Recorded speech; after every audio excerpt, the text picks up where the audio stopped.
One, two, three, four.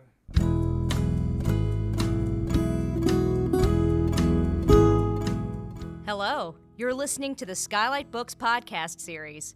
We are a general interest independent bookstore located in the Los Feliz neighborhood of Los Angeles, California. This year, because of the coronavirus pandemic, we've had to close our store and cancel in-person events. But SKYLIT is your neighborhood bookstore, and we are finding ways to create community even while we're far apart. In the coming weeks, we'll be putting out lots of new audio content to help you discover new books, connect with authors, and check in with your favorite booksellers. To learn more about how you can help keep SKYLIT alive, please visit our website at skylitbooks.com or check out our social media accounts on Twitter and Instagram. You can subscribe to the podcast on Podbean, iTunes, and Spotify. Thank you for listening and enjoy.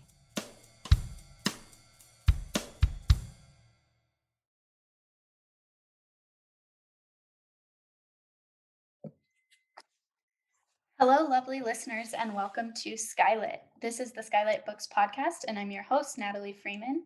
Today, we are so thrilled to welcome a group of incredible poets to read to you from their new collection, XLA Poets. And after that, they'll be joining each other in conversation to talk more about their work. Before I introduce them, I wanted to remind you that SKYLIT Books is open for in-store browsing with a limited capacity.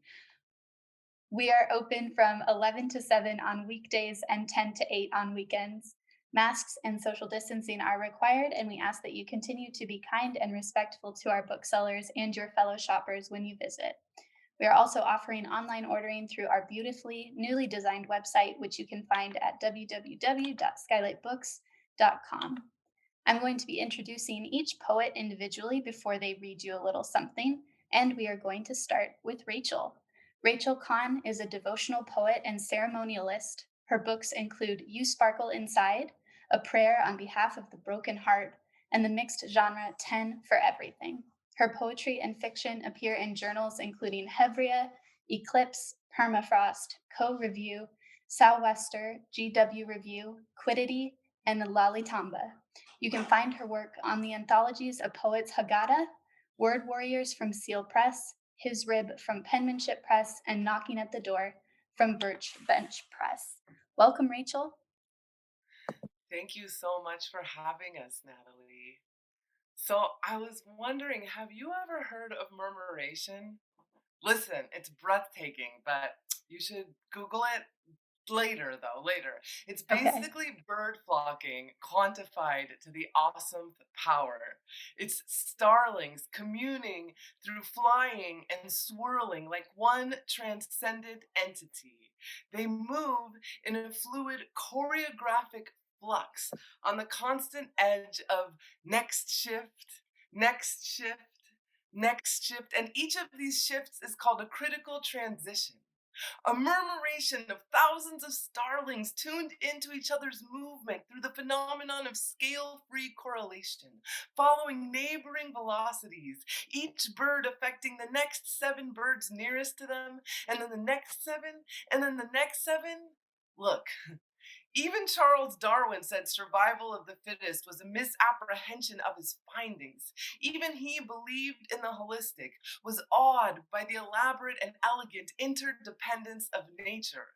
From abiogenesis all the way to present day, from subatomic particles to the entire biosphere, it's emergence that encourages evolution. Kill or be killed is a lie of the mind, an outdated paradigm.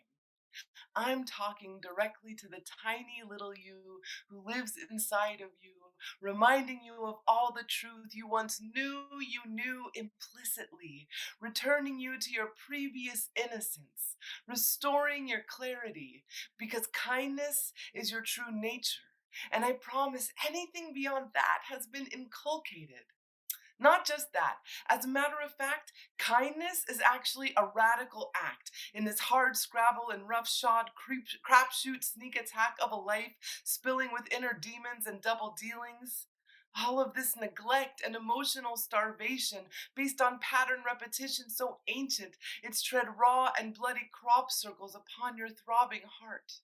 This injurious journey is filled with hair-triggered human-ticking trauma bombs who only want love in a way they can understand it, waiting for someone to say, "Show me where it hurts," and then give them a chance to answer. Do not withhold the kindness that is longing to flow through you. In this very moment, you could choose to say yes. You could remember gentleness, even toward you, even though you like it rough, even though life's made you tough. You could choose to stop all the naysaying. Who are you to discourage anyone? Yourself very much included. You could choose to be grace. You could choose the alchemy that awaits your bravery. Spin your entire existence into endless golden thread. In this very moment, you could choose to say yes. You could put your hand on your chest, on your heart, on your throat, on your cheek. Come on, do it. You could let that little voice within you speak. And this time you could listen. Give yourself the gift of presence. In this very moment, you could choose to say yes. Let this kindness expand wider to the people on each side of you, and then the 7 people nearest to you, and then the next 7, and then the next, and let it grow in your inclusion, past human, past all blooming, past every last murmuration of starlings, until your soul is a whole swarm of moonbeams, filling this universe with your unique, super sweet, and deeply needed illumination. Thank you, Natalie. Thank you so much, Rachel. Next up, we have Armene. Born in Beirut, Lebanon, Armene Ignadossian's family sought political asylum in California. She is the author of the chapbook United States of Love and Other Poems and the full-length collection All That Wasted Fruit. Her poetry has recently been included in Whale Road Review, Southern Florida Poetry Journal, the American Journal of Poetry, and she lives in Long Beach, California. Thank you, Natalie. This is titled 4 Olives. In Greek mythology, olives were a gift to humankind by the goddess Athena. They rained down from the trees during Santa Ana winds. My mother, every weekend, bed sheets ready in the trunk of her car, drove to my high school, laid the sheets out under the trees, shook them, or simply gathered the fallen, tossing them by the handful into plastic grocery bags, large jars filled with water, salt, vinegar, thyme, garlic. Mother craved olives every day during her pregnancy. I was born with an olive-shaped birthmark on my left calf. Leave them brining for a week or two, the longer, the sweeter. Warm the pita over the burner, sliced tomato, fresh mint from the side garden, dirt under nails. Pits spit into palms, spoons, napkins, wrinkled black Greek ones, Turkish green, Kalamata, mission. A clutch of green onions next to the mint, a small dish for the pits. A pit in the stomach grows a tree. A tree is a home, rain fed, dirt fed, sun fed. A woman feeds her family with what she gathers in her arms. In America in the 1980s, olives were only found on pizza. Yet my family ate them after every meal, crushed them into paste, made whole meals out of them when meat was scarce. Olives keep well. In the trunk of my mother's car, you will always find bottled water, a jar of olives, running shoes.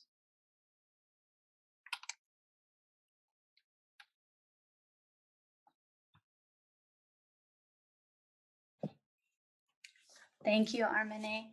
Next up, we have Shonda, author of 5 books, including Black Indian. Shonda Buchanan is a daughter of mixed bloods, triracial, and tri-ethnic African American, American Indian, and European descendant families who migrated from North Carolina and Virginia in the mid-17 to 1800s to Michigan. Black Indian, her memoir, which won the Indie New Generation Book Award for Memoir, was chosen by PBS NewsHour as top 20 books about institutional racism. She lives and writes in Los Angeles. Greetings, everyone. Natalie, can you hear me? We can hear you, Shonda. Fantastic, fantastic. Thank you so very much to Skylight for having us. I love Skylight, one of my favorite bookstores in Los Angeles. And thank you, Linda, for this fantastic anthology. I'm incredibly grateful to be a part of it. I'm going to read 2 poems, and the first poem I will read is from a collection of poetry that I wrote called Who's Afraid of Black Indians? And this poem is called Berkeley Plantation, for the slaves or the enslaved and the American Indians of Berkeley Plantation in Charles City, Virginia, where the first quote unquote Thanksgiving was held in 1619. It is my fault when we enter the master's house unaccompanied. My friend and I, we our wrists in the sleeves of yesteryear. Berkeley Plantation, on the James River, sassafras summer. It is the end of a hot day in Virginia. The empty house, its silences beckon me. Hallway is wide, decent rooms, cardboard smell, stately portraits above mantels, white faces, chipped porcelain and china, things Black and Indian hands have cleaned. My friend pauses. I sigh. We are the stories hundreds of years ago that white interpreters tell, yet my picture is not in this house. Y'all can't be here, a voice calls. And then she comes, dressed in petticoat and apron, an interpreter. She is stern, seems upset that we trace our ancestors' footsteps. She has forgotten her training, thinks we might take something, I can tell. No, it's private property now, she says. Property, property. That word again. Will I ever know the lace of it? A slave's life, a denied drink of water, womb vacuumed, arms empty of a child. Shouldn't admission be free for us? I turned to go, but instead turned back asking, if my ancestors worked this land, shouldn't I be able to walk it? Cautious, suddenly smaller, eyes alert, aware, she slowly shakes her head. What would I steal? Take back? The betrayal of humanity? The stories interpreters tell? The long, long ache of time? Thank you. So that's my first poem. And my second poem is this is my I cannot wait to be around people poem. I wrote this in the middle of COVID 2020 and just longing for all of my angels in Los Angeles to be around me. So this poem is called We Are All Angels. Every horn honking, every fence, every line for a club, restaurant, bar, taco joint, Korean spa, nail shop, Kogi truck, Grand Central Market, midnight movie, Skylight books, reading, line, I'll stand in it. Every child's frisbee, wild sand kicked in my lap, yell in Santa Monica Beach, combing sleep, I'll suffer it. Every Beyond Baroque board meeting, every Beverly Hills Wilshire attitude, or every South Central I got you cuz embrace. Every Lamert Park Sunday jazz lace crunch, every morning clamor of South Pasadena, parrots and peacocks left behind, every DTLA gentrification layered on top of my gritty, haunted streets, every secret bridge, every killer workout stairs, every Venice Botox muscle monster, every parking lot chump who takes my space, every exhaust-filled freeway I wish away, every 405, 10, 110 accident I prey on as I inch past, every strip mall, every child star, every digital nomad, every unsheltered human, every millionaire in Trader Joe's, every red carpet neck craning, I love you, Denzel moment. I will take it. Give me your Jamaican roti, your Ethiopian dorowat, your little Tokyo sushi. Give me Greek theater open sky kisses. Give me drag queen love. LA with your Twilight Mulholland Drive window steaming love song. Your San Gabriel Valley wind struck up by Shumash and Tongva and Queen Khalif ghosts and gangbangers we loved anyway, now seeding in fault lines under our feet in this place we call home. I miss your Olvera Curunderas, your Boyle Heights Chiapas desert skin, your crooked Sunset Boulevard smile, your Hollywood hat-tip fingers, your county check arms around me. LA, I miss your desperation, your sweat, your glossy lips on my forehead, skybar, skyline, eyes, Friday, Juma, Silmar, Sweat Lodge, sage smoke in my hair. I miss your cowboy dust, your Pio Pico Black Mexican governor past, your migration future. I miss you, LA. I long for you in my sleep. Won't you come back to me?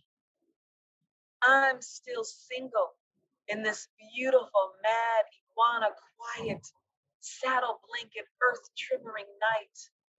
You, my love, my favorite hiking trail, my morning wheatgrass shot, my prayer rug, my Yemenya ocean, my Mahuta Sun bear dance, my Essawan bookstore solitude, my writer's haven. I will not run. I am a Sade song playing long into a community college night. If you set me free, I will not run. I will be here when you wake up. And I'm actually no longer single, but that line is still in the poem, so I might have to change it. Thank you very much for having me. Thank you so much, Shonda. Next up, we have Allison. Allison Adele Hedgecote grew up in North Carolina, Texas, Canada, and the Great Plains region. She is of Huron, Metis, French Canadian, Portuguese, English, Irish, Scot, and mixed Southeastern Native heritage. She is the author of the poetry chapbook Year of the Rat, the full-length poetry collections Dog Road Woman, Off-Season City Pipe, Blood Run, Streaming, an illustrated special edition Burn, and the memoir Rock, Willow, Deer. This is Coliseum. Raiders games, we paid the gang kids to keep eyes on and hands off our wheels. Just blocks from Memorial Coliseum where we could not afford to park. For crazy games, people called Plunkett, Plunkett, when Raiders fans rallied the veteran player to take the field again and otherwise. We watched the fans sometimes more than the game, as fights broke out over any slight, carrying afternoon heat into sultry kickback, catching nuts, dogs, nachos, your little satin sleeve Raiders jackets from some clearance or yard sale, shined in tungsten fashion. Your face is wide with smiles, surprise, still with me, like knowing Plunkett's parents, like your grandma, blind, knowing he had blood from somewhere south, was just enough to soar. Every inch he made below the stands, every centimeter. Car was always washed, Bernardo. When we rounded back to catch her, we'd tip what concessions left us, take leave, hoped we'd saved enough to do it all again. And this is Oakwood Departed. It's a great book. Everyone should go out and get this book. These two are from the pages. Oakwood Departed. At the end, we wondered if some of the Tongva buried next door in traditional cemetery long unmarked by fire were laughing, chuckling side of this. If you too, laughing. Though one stayed home contemplating her love-made death of you, the fountain near the prep sprayed 2 of your exes in their faces. 3 attended. All stood and wailed a bit, maybe the only time they were somewhere in unison, like swans somehow, along the graveside, made us laugh a bit at the absurdity as scattering cars scurried into lean lines, cars from rolls to Lucky Starts all appeared. Rest assured, we were moving a pace more old Santa Susana stage road nearby than freeway. Out of them tumbled such a disparate bunch, one might wonder who could bring them all together, unless they knew you. We felt your face hardened, rock, like you were for us in life, hard, like you were to anyone who might hurt us. Through our handfuls dirt, sang, departed.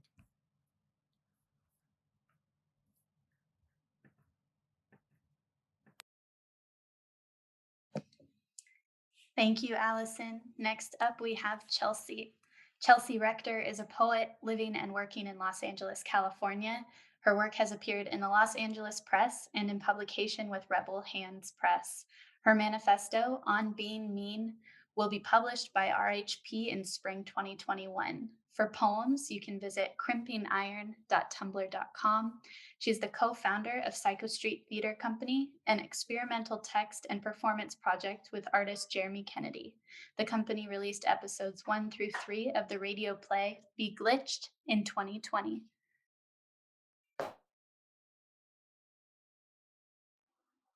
Thank you so much, Natalie, for having all of us ex-LA poetas on the show today.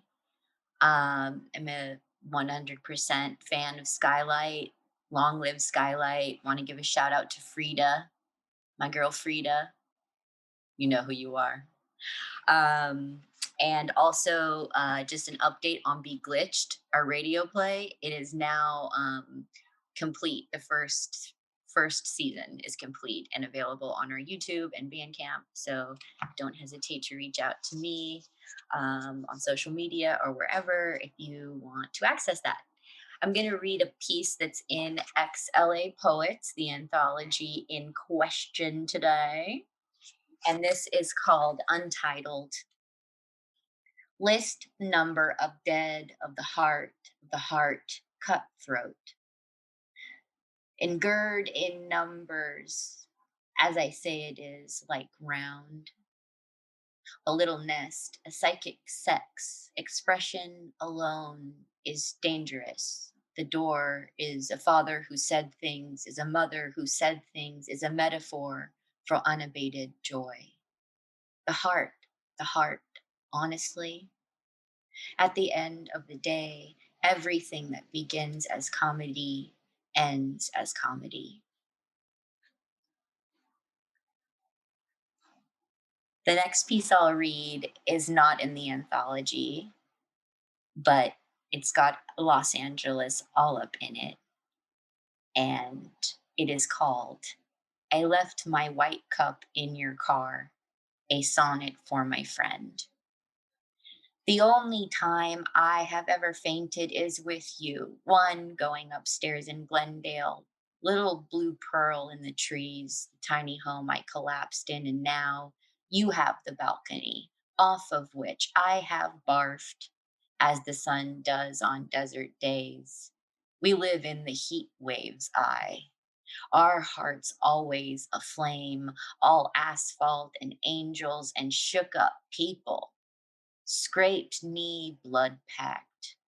Time is either alive or our prey. In the middle of an intersection, we became more than friends when you fell down the stairs into me. We became more than sisters the first time I fainted. We became more than brothers, too. I fainted again. You caught my skull like a ball.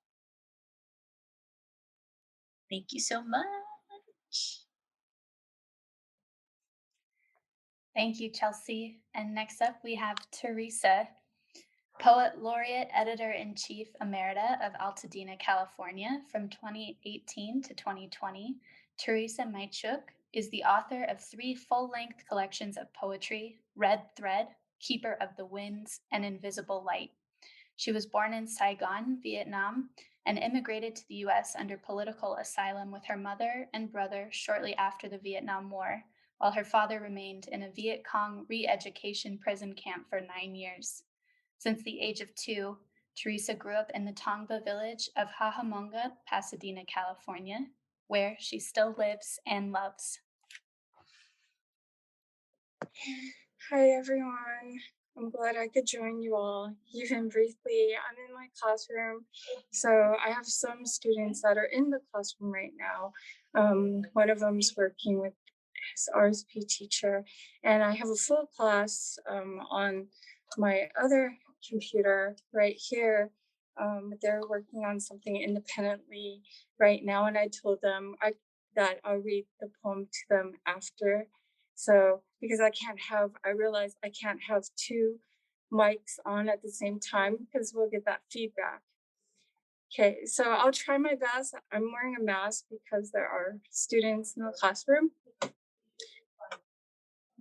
My poem is called One on a Dragon. Mother shows me a lacquered painting on a plaque of one bodhisattva of compassion, riding a dragon. It is misty around the bodhisattva and the dragon. The picture looks so real, almost like a photo. A sacred vase in one hand and a willow branch in the other to bless devotees with the divine nectar of life.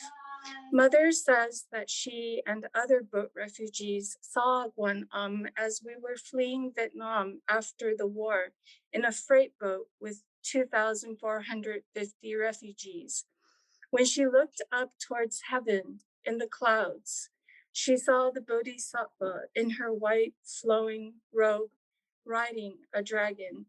Mother says that the goddess was there to guide and save us from the strong waves of the South China Sea.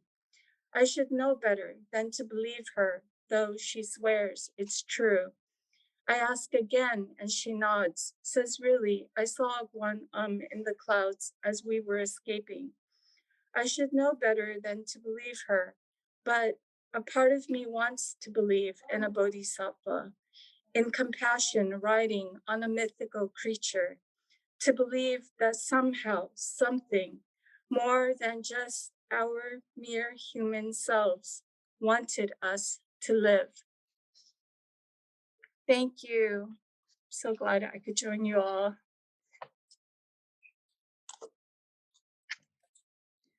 Thank you so much, Teresa. And finally, we have Linda. Linda Ravenswood is a poet and performance artist born right here in Los Feliz, California. SKYLIT Books was her local bookstore as a child when it was called Chatterton's. She grew up right here on Vermont Avenue and went to school at Los Feliz Elementary right around the corner. In 2018, with help from her friends at the Los Angeles Review of Books and the USC Publishing Symposium, she founded the Los Angeles Press, aimed at publishing the best new and established artists and writers in contemporary literature, performance, and hybrid work.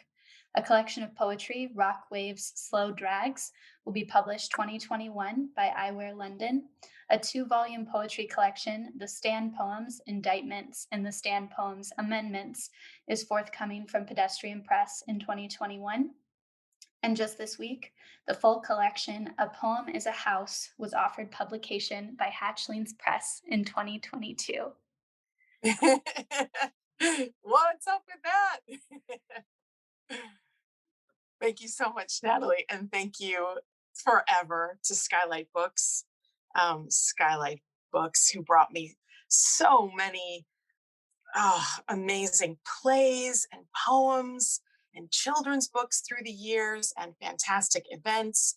Skylight Books, who brought me Teresa 20 years ago when I saw her little volume, Bye Bye Grandma, there by the cash register. And I was buying something and then just saw it there and read it. It was, could fit in your hand. And it was read like a little, I don't know, like a tiny cookbook or something. It was gorgeous.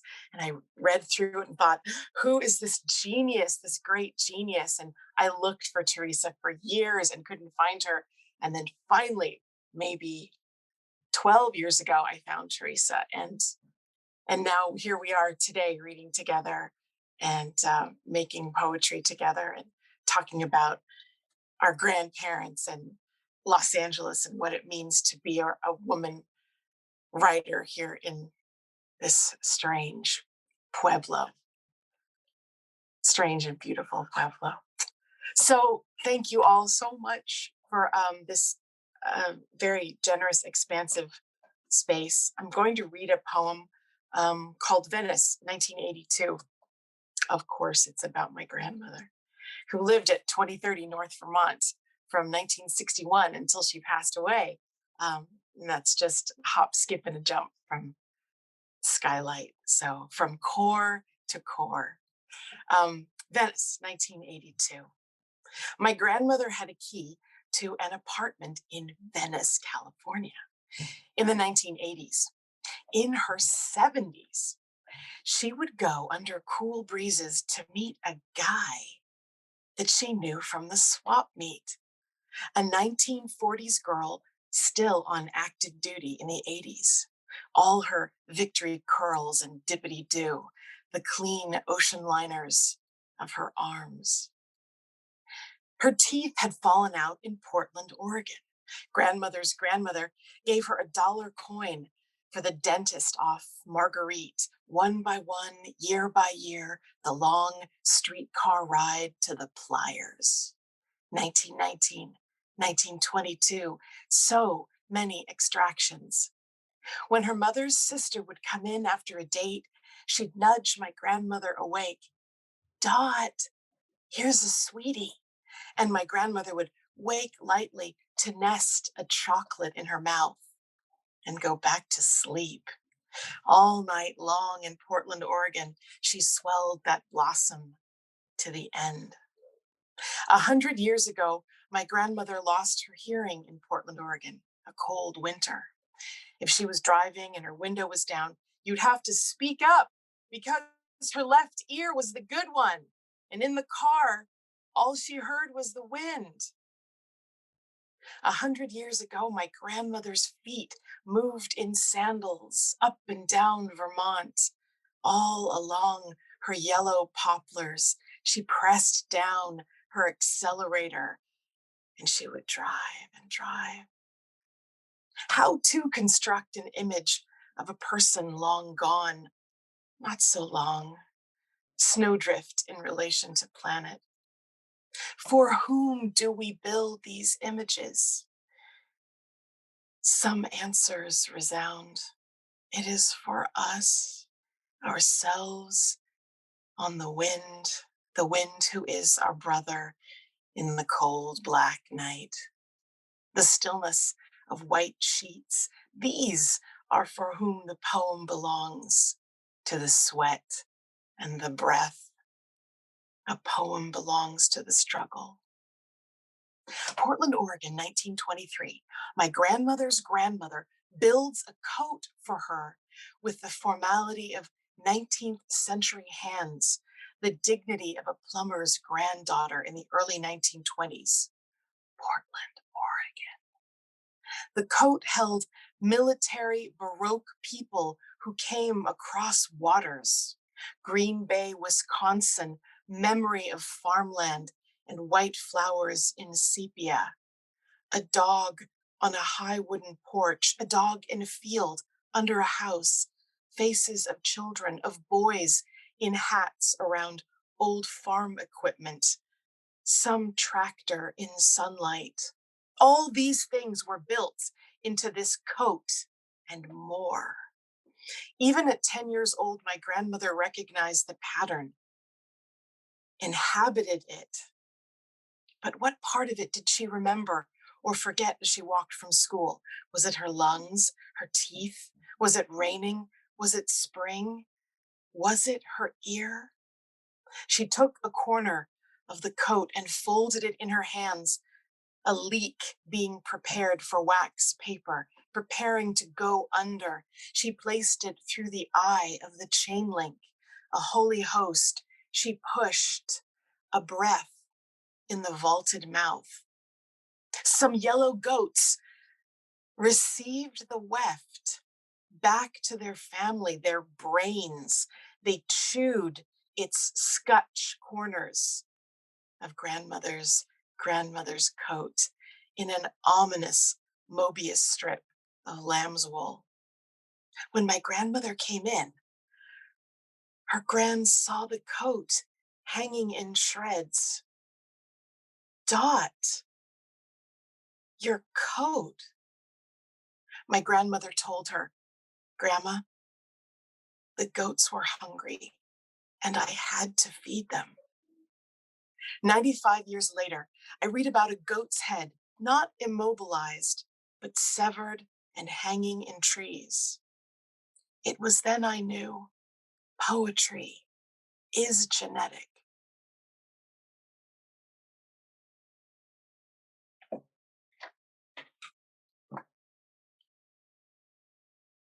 Thanks, Natalie. Thank you, Linda. Thank you all so much for sharing that with us, for sharing all of your beautiful words. And I'm going to hand it over to Linda now to lead you in a conversation so you can tell us some more about this great new collection. Yay! Thank you so much. Well, so we have a book. It's called XLA Poets, and it's put together by these amazing writers that we just met, and a couple of us who aren't in our midst today. The poet laureate of Los Angeles, Lynn Thompson, who had a conflict today. Viva Padilla, founder and editor of Dryland. Louisette Resto, amazing writers who aren't with us today. And then, of course, these wonderful folks and the publisher, Hinchas Press and Yago Kura. And over the last year or so, we put together this anthology, this homage to the city we love, hate, can't live without, right? So some of the people in the book, like Teresa, I've known, like I said, for 20 years. Chelsea, I met Chelsea when she was doing performance art when we saw someone doing performance art on a hill in LA overlooking downtown, and I saw her there on this dust and dirt road with flowers in her hair, and she's a great performance artist and hybrid text artist here in town. I mean, I could go on and on about these writers. All I can think of right now is Armine's mother with the folded blanket in the car, right? To always catch the mulberries. And I think about the people who built this city, who always had that foresight, right? They always had running shoes or a blanket for mulberries, or if someone needed a blanket, or and I worry about us. I worry about us without those craftspeople to show us the way anymore. I mean, do we all carry a blanket in our car? Do we all have extra shoes or candles? Armine raises her hand. Yes. So I want to ask you, Armine, do you really carry a blanket in the car? I carry everything in my car, medicine, Band-Aids, first aid, food, always ready for an emergency because of, obvious reasons, my past, my history. Some of us share similar histories of having to pack up and run away from some threat. So I think that intergenerational trauma stays with you, even if it is your grandmother or great grandmother who had to put ash on her face to look unattractive to, the Ottomans coming to rape them and surviving because of that. It's a survival thing. So thank you for bringing that up. Yeah. Right. I mean, why do you keep the blanket in your car? For instance, why do I have a furniture blanket folded in the back of my car? What I mean, what for? I'm not moving anybody's stuff. What am I going to cover? What? Why do I have an extra pair of shoes in my car? I mean, my grandmother, of course, went through the Depression, and I was raised by Holocaust survivors, right here in Los Angeles. But uh, what am I afraid? What am I so scared of? What am I, battening down the hatches for, and carrying around an emergency kit in my car? What's that about, Armine? I love Is what this Chelsea just what Chelsea just wrote in the chat that we also live in a environment, a topological environment, topographical that's dangerous. Earthquakes, fires. I mean, California is known for being the most amazing, like it could be its own country because of the GDP, but also we're always dealing with some kind of natural disaster here. So I think we're all survivors if we've lived in LA. We're all kind of right? Wildfires, global pandemic, earthquakes. Right, right. Police violence. Yeah. There are So parts of Los Angeles, like I live in Koreatown, and this is a part of LA that's like actually like there are certain blocks that are more densely populated than parts of New York City and Brooklyn, and yet we're a suburb. And so I living in K Town for the last few years was like it was major culture shock. I was an East Sider my whole life. My mother's family is from San Gabriel. My grandparents were both born in Boyle Heights. A small Italian community that was still there. And Granny Pearl lived in Mount Washington till she died. And all this kind of good stuff. But yes, I was an East Sider, and then moving into K Town and experiencing like Los Angeles, the city life culture shock like I couldn't have imagined. I mean, and I literally moved like 3 miles down the highway, like amazing. So, I mean, we truly do have it all, including the threat of natural disasters at any moment. A huge, as Armine said, a huge GDP. We are the sixth largest global economy. Go California, whatever that means.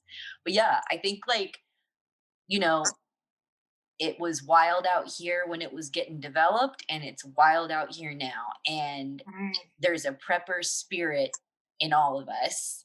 I think it comes with the territory. And the longer you've been here, the more you're just like, yep, got another pair of shoes in the trunk now too. Going. So I just wanted to add that in, to even moving through Los Angeles proper is just such a remarkably um um it's a remarkably diverse topographically, geographically, culturally. We all know this. It's so, I mean, we take it all in. We really do take it all in here. Mm. So So maybe the question, Chelsea, is instead, if you don't have your blanket and your extra shoes and your pemmican, whatever, why not? Why don't you? Yeah. I'd love to hear from Teresa on this score. Teresa, do you carry anything in particular in your car, or Oh in your yeah, I took survival training actually with um a Tongva person here that is part. He founded this organization called Natives for Nature, and he did survival. And my partner and I took these classes, and so in my car I have survival backpacks, so I can make fire. I can ready for. I have food. I have tents. I have blankets for all weathers. I have cooking utensils. If there was a zombie apocalypse, I would want to be in my car because my car literally has everything, and it has these water filters too, so I could filter water from the mountains. Yeah, I, That I is and so I think part of that is due to my family history of needing to survive. Because like that poem that I read about the boat, that's based on a true story. And we were in the boat for 3.5 months in the South China Sea, and the engine stopped working. And luckily the UN did an investigation and then made resettlement arrangements for all of us, because they were going to just tow our boat out to the open sea. We would have all died. um, so a lot of it, coming here was survival, watching my mom, watching my grandma just trying to survive. And so I think that's part of the instinct and how I feel like it's important to do that. And I also actually just recently signed up for a wilderness first aid class so that I can not only survive but help others survive. That's so gorgeous, Teresa. I'm wondering if there's a way to bookend this incredible story you just shared with the maybe you could talk a little bit about gardening and your grandmother's tree. Oh, okay. Thank you, my grandmother. So I actually have a copy of this little book. Yeah. This is how I met Linda. Um, so this was before I even wrote poetry. I made this little zine, and it was dedicated to my grandmother when she passed away, and I had it on consignment as SKYLIT Books. And Linda happened upon it, and somehow she got in touch with me. And this was about 20 years ago. And so my grandmother, she did a lot of work in the garden. She planted an orange tree from a seed that right now is huge, and it gives oranges every year. And even though my grandmother's not here, her oranges are here and continues to nurture us and take care of us. And I see hummingbirds by the orange tree. And I think that's part of the nurturing, the tending to the land, the importance of recognizing, first of all, that we are on Tongva land, and paying our respects as guests, and listening to the guidance of the elders here of how to care for the land. And what I've been doing for many years now is tending to the land through restoration and native plants. And I propagate native plants and I do restoration. And I think it's important for us to build a relationship with the land. And I think that's, for me, has been huge, because especially being displaced from my original homelands, not having a sense of feeling like where's home, and connecting with the plants here and taking care of the plants, and they're feeling they're my family, my relatives, and having this reciprocal relationship because the plants take care of us too. And I think that was when I started to really feel um, connected to the land in a sense of home and responsibility as a caretaker of the land on which I'm living.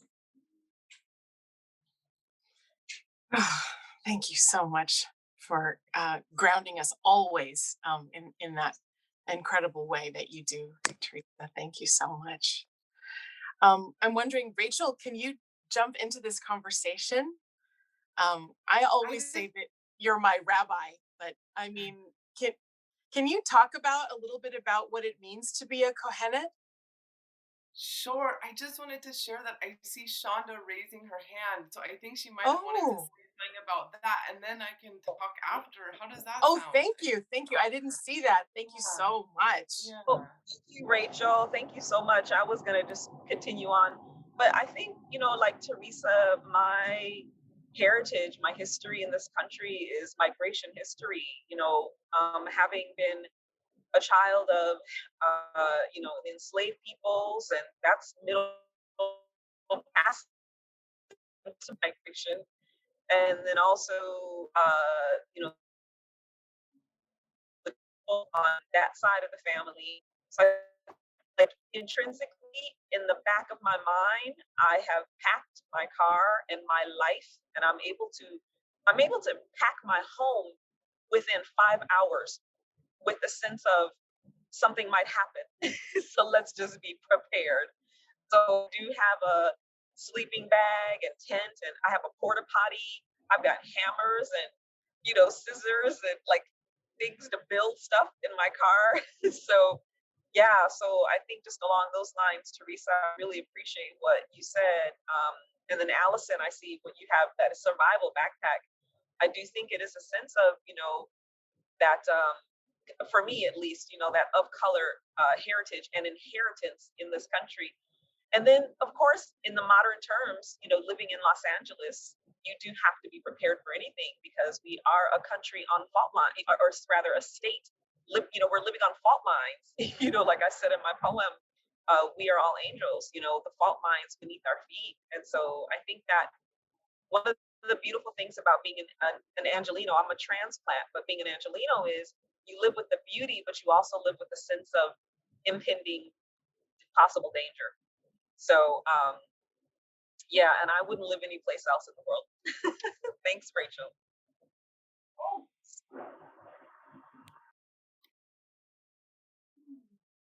Yeah, do you want me to thank you, Shonda? Do you want me to speak about what you were speaking to, Linda? I'm happy to do so. Oh, yeah, absolutely. I've always been so interested in how you ceremonialize your poetry, how you use ritual every day, um, and how you use that to ground yourself, here in LA and wherever you go. And I know that one of your appellations is that you are a part of the Kohanim, right? You're a Kohenet. And I was wondering if you could talk about that a little bit. Yeah, absolutely. So, Kohenet is a group of, it's the name of the institution. Well, I don't even like to, I'm not a fan of institutions. It's the Institute, Kohenet Hebrew Priestess Institute, and it's also the type of clergy that I am. So, Kohenot, which is the plural of Kohenet, is earth-based, radical, feminist, post-gender ritual creators to fill in the spots where ritual is needed, badly needed in our world, um, from a place of inclusivity and a place of really connecting to the plants and the animals and all humans. All humans. It feels really extra important to say that right now with what's going on in the Middle East, that really standing for love and humanity and peace for all people, and sharing other people's experience who have spoken. Um, I never have, I struggle with feeling like I have a right to live anywhere. Like every no matter where you are in what we call the United States, every step you take is on stolen land, and so it's an uncomfortable issue that is also very wrapped up in my own personal intergenerational trauma, because I don't feel like, if I think about it from that perspective, I don't really feel like I have a right to live anywhere on Earth. So it leaves me with, what should I do? Should I move to Mars? Well, I mean, the Martians own that, I guess, So really, I'm trying to feel like how to show up in a good, gracious way and live in a humble way, in a gentle way on the land. And so, what I do in my ordained position as a Kohenet is, first of all, there's all kinds of Kohenot doing all kinds of things. There's weaver women, there's all kinds of artisans and artists and different kinds of magic makers, and some of us are ritual creators, which is something I move through. I mean, I'm a poet first for much longer than that, and so yeah, I use my position in that world to create ritual, because ritual brings healing.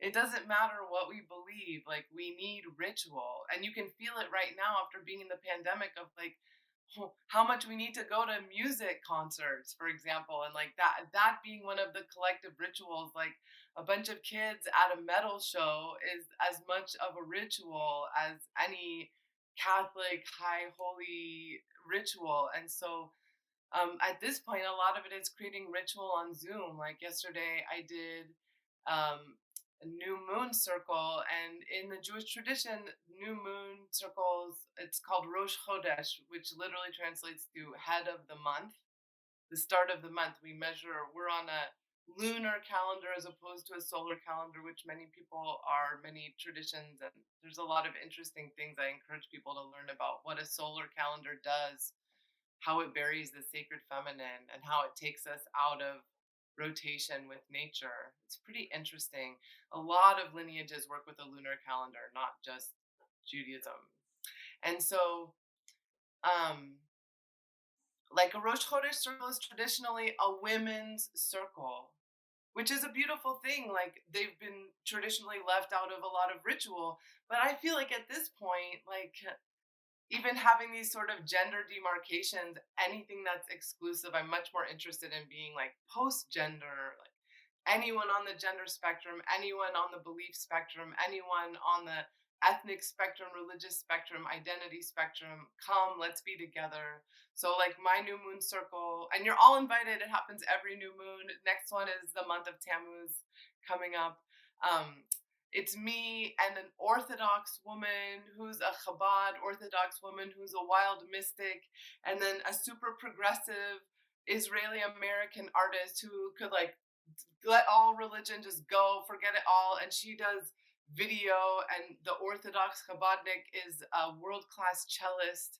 So we have videos of beautiful videographic art of the moon, and then this world-class cello being played, and then me doing poetry and like banging a drum and talking about that, and doing some somatic experiencing work to drop people into their bodies and feel safe and feel relief during this challenging time. So yeah, like, stuff like that, really trying to, like, stay, what I'll use this term very broadly, like kosher, meaning, like, and I mean it kosher, like, really in the sense of, like, staying in a way that's good, pure, righteous, in the sense of inclusive, kind, encompassing, a big wide tent for everybody to be inside of. And poetry is my first ritual. Actually, if I go all the way back, dance, I was almost completely deaf between the ages of 18 months old and 5 years old. I had a series of really severe ear infections that left me with almost complete hearing loss. And it was very easily fixed with surgery, but they didn't know. It kind of missed the radar because I had tested with normal hearing as a baby. So actually, and then when it was discovered, it was fixed with the surgery. But dance is my first language, but dance is poetry, isn't it? Isn't rhythm poetry, right? And the first sound we hear is actually in our mother's womb is the rushing of her blood, not the heartbeat, which is also a sound we hear, but actually the pulse of blood. And so that rhythm, that whoosh, that fluid rhythm, and like I think I'm always just trying to reinterpret that and like find ourselves in a womb-like space, like reminding people in Zoom ritual, it looks like we're in little boxes, but we're really in a circle together. It looks like little squares, but it's really, there's no beginning, there's no ending. Just like trying to leave everything about patriarchy and white supremacy in the dust, and really not leaders and followers, just collective, everyone being equal. Thank you. Thank you for asking me that. And we can find out more about all that you do at realizeparadise.com, right? That is perfectly correct, Linda. Thank you so much. Yeah. And that's what I want. I want everyone to realize paradise, not in the sense of get it, wake up, but like actually something realized, like brought to fruition. And just to have a moment of sweet relief from the trauma that we've all experienced, just to find some comfort and a feeling of safety inside a world that isn't actually safe for a lot of us.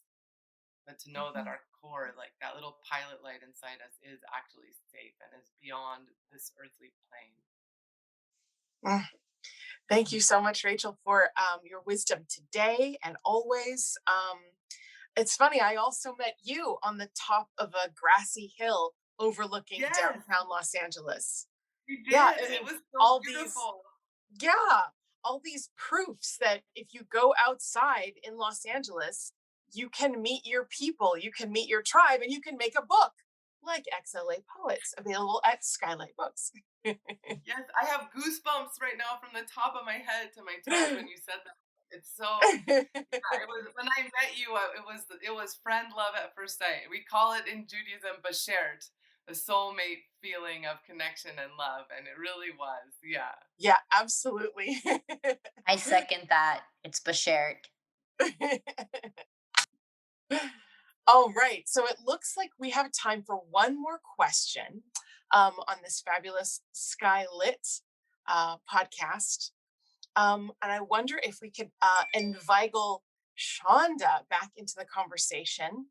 Shonda, who is traveling at light speeds, skylight speeds in upstate New York right now. And I was wondering if we could talk with Shonda, who is, as we all know, a great poet, a professor, a publisher. She's the editor-in-chief over at Harriet Tubman Press.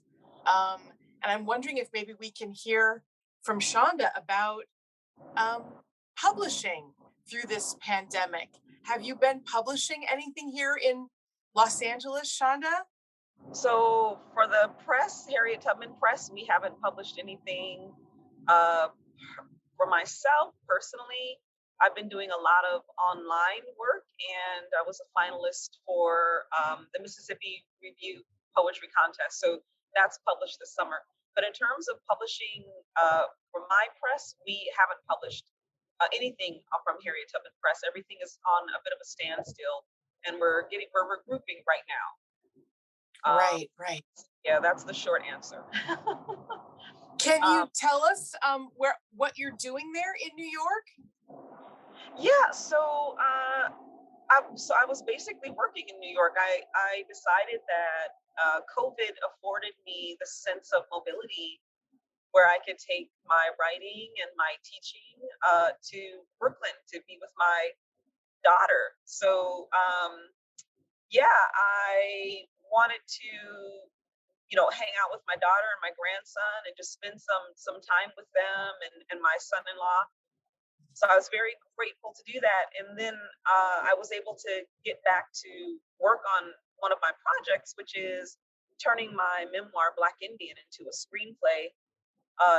And then I'm also in talks with a friend of mine to turn parts of Black Indian into a dance performance for Lula Washington Dance Studio.